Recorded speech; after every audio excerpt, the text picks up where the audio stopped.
नमस्ते बच्चों। आज हम कक्षा 10वीं की कबीर बानी यह कविता पढ़ने वाले हैं। कबीर बानी यह कविता कबीरदास लिखित दोहों का संग्रह है। यह कविता शुरू करने से पहले हम इस कविता के कवि के बारे में कुछ बातें जान लेते हैं। यह दोहों का संग्रह संत कबीरदास ने लिखा है। ऐसा माना जाता है कि संत कबीरदास का जन्म 1398 ईस्वी में काशी में हुआ था।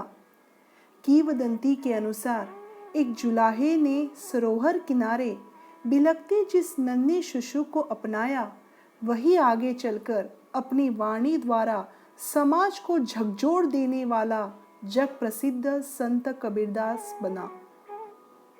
उनकी अनमोल वाणी और ज्ञानोपदेश का ही प्रभाव रहा है, जिससे सदियों से चली आ रही कई कुरीतियों तथा पाखंडों को खंड खंड कर दिया गया।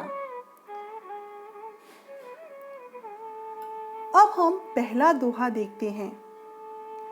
साधु ऐसा चाहिए जैसा सूप सुभाए, सार सार को गही रहे, थोता देई उड़ाए। इसका अर्थ है, एक सज्जन व्यक्ति का स्वभाव सूप जैसा होना चाहिए।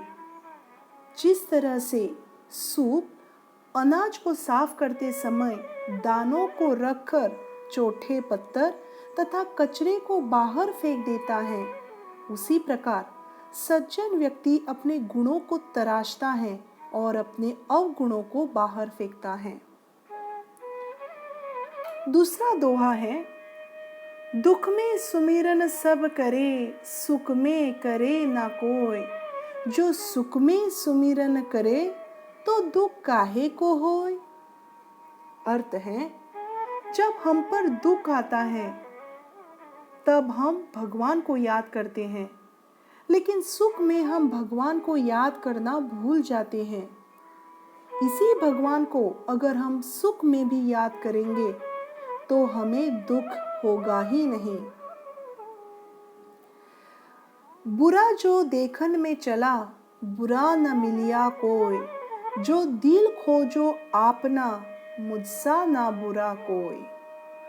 अर्थ है, जब मैं बुरे इंसान की खोज में निकला तब मुझे कोई नहीं मिला, लेकिन जब मैंने मेरे दिल में झांका तब मुझे मेरे जैसा बुरा कोई नहीं मिला।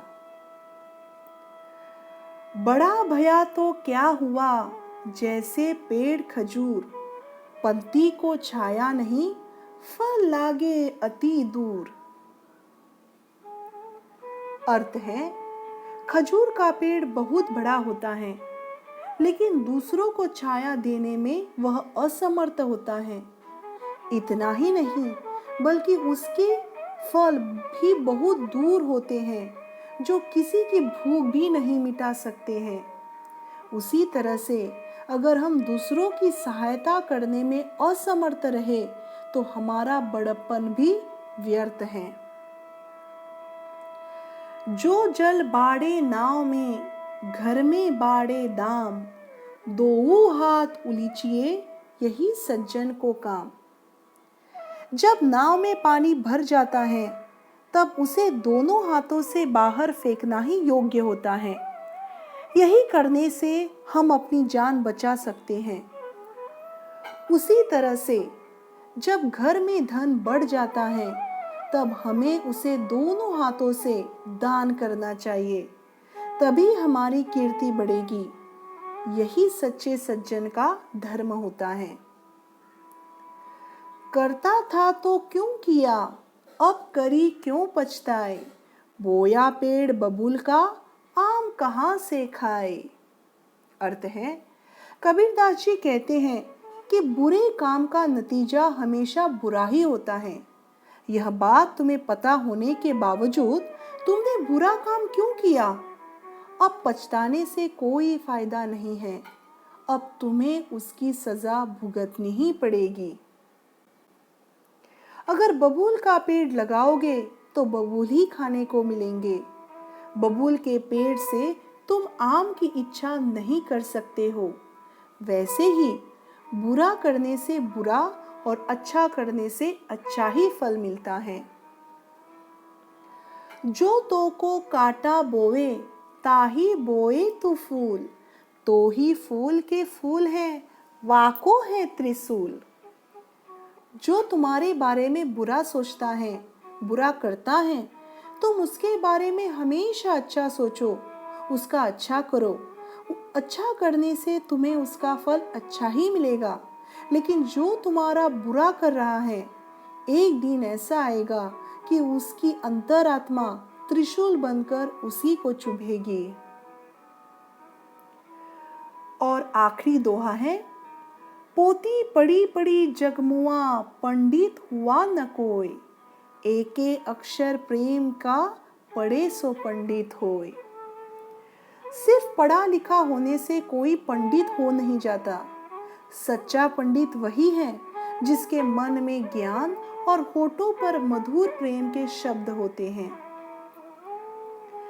इस कविता में बहुत सारे नए शब्द आए हैं, तो देखते हैं। सूप सुभाय का मतलब है सूप के समान स्वभाव। कोई का मतलब है कोई। थोता, खोखला, निरर्थक। सुमिरन, भगवान का नाम, स्मरण, याद। उलीचिए, फेंकना, निकालना। तोको, तुझे।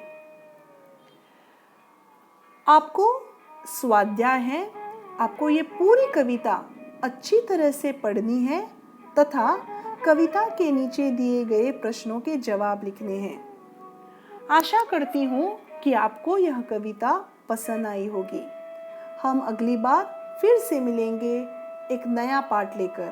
तब तक के लिए धन्यवाद।